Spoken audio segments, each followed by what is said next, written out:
स्वागत है आपका नेक्स्ट आईएएस की इस खास पेशकश न्यूज़ एंड व्यूज़ में। आज के इस एपिसोड में हम बात करेंगे जुपिटर प्लैनेट से जुड़े जूस मिशन की।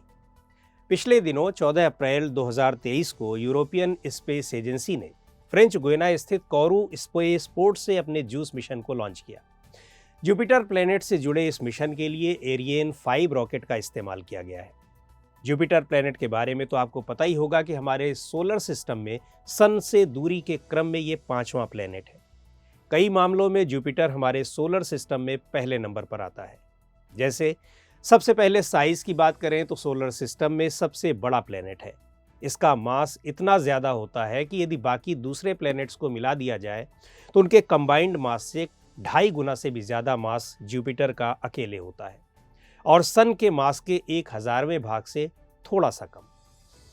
जुपिटर को गैस जायंट कहा जाता है, जिसमें 90% हाइड्रोजन है और करीब 10% हीलियम है।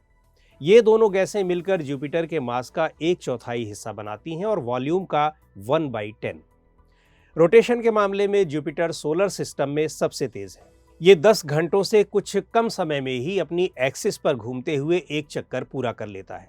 इसी फास्ट स्पीड के कारण ये इक्वेटर पर एक बल्ज यानी उभरी हुई आकृति क्रिएट करता है, जिसकी वजह से इसका शेप ऑब्लेट स्फीरॉयड हो जाता है। ऐसा माना जाता है कि हमारे सोलर सिस्टम में सबसे पहले बनने वाला प्लैनेट जुपिटर ही है, जो सन के फॉर्मेशन के दौरान निकली हुई गैसों से बना है। इसका आउटर एटमॉस्फेयर कई लैटिट्यूडनल बैंड्स में बटा हुआ है, जिसमें उनकी इंटरैक्टिंग बाउंड्रीज पर टर्बुलेंस और स्टॉर्म्स दिखाई देते हैं। इसी का एक प्रोमिनेंट रिजल्ट ये होता है कि इक्वेटर से 22 डिग्री साउथ में इस पर एक ग्रेट रेड स्पॉट यानी बड़ा सा लाल धब्बा बना हुआ है। आकार में स्पॉट या धब्बा अर्थ से भी बड़ा है। जुपिटर को सोलर सिस्टम का वैक्यूम क्लीनर कहा जाता है। ऐसा क्यों है? तो इसकी वजह यह है कि इसमें इतनी ज़्यादा ग्रेविटी है कि उसके कारण छोटे मोटे ऑब्जेक्ट्स जैसे स्टीरॉयड्स और कॉमेट्स बहुत आसानी से इसकी ओर खींचे चले आते हैं।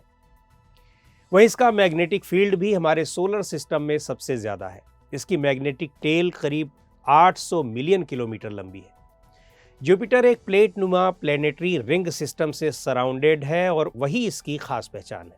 बात यदि अर्थ से इसे दिखाई देने की करें तो मून और वीनस के बाद ये तीसरा सबसे चमकीला ऑब्जेक्ट है। जुपिटर पर कुछ नेचुरल इंटीरियर कॉन्ट्रैक्शन के कारण इसमें हीट जनरेट होती है, जो इससे मिलने वाली हीट से भी ज़्यादा होती है। अब तक की इंफॉर्मेशन के मुताबिक जुपिटर के 95 नेचुरल सैटेलाइट हैं और इनमें से 79 का डायमीटर 10 किलोमीटर से कम है। इस सन से डिस्टेंस ज़्यादा होने के बावजूद जुपिटर के मून्स पर हीट बहुत ज़्यादा है। साइंटिस्ट का कहना है कि ऐसा जुपिटर की ग्रेविटी के कारण है। ये हीट और एनर्जी आखिरकार वाटर में बदल जाती है। ये बातें तो थीं जुपिटर के बारे में, और अब जानते हैं कि ये जूस मिशन क्या है। इस मिशन का उद्देश्य जुपिटर और इसके जो 3 गैलीलियन मून्स हैं यानी गायनीमीड, कैलिस्टो और यूरोपा, उनके बारे में डिटेल्ड एक्सप्लोरेशन करना है। अभी तक की जानकारी के मुताबिक इनके सरफेस के नीचे लिक्विड वाटर मौजूद है, जिसकी वजह से यहाँ पोटेंशियली हैबिटेबल एनवायरनमेंट है, यानी यहाँ जीवन की संभावना है। मिशन पर भेजा गया ये स्पेसक्राफ्ट 2031 तक जुपिटर पर पहुँचेगा, जबकि 2034 में ये गायनीमीड के ऑर्बिट में एंटर करेगा। इसके साथ ही ये पहला मिशन होगा जो अर्थ के मून के अलावा किसी दूसरे प्लेनेट की ऑर्बिट में जाएगा। हिस्टोरिकली देखें तो जुपिटर से जुड़े अभी तक 9 मिशन उड़ान भर चुके हैं।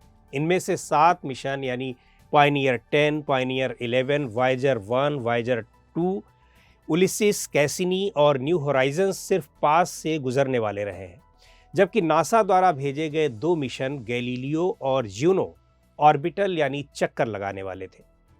नासा का जूनो स्पेसक्राफ्ट 2016 से जुपिटर और इसके चंद्रमाओं के बारे में जानकारी जुटा रहा है।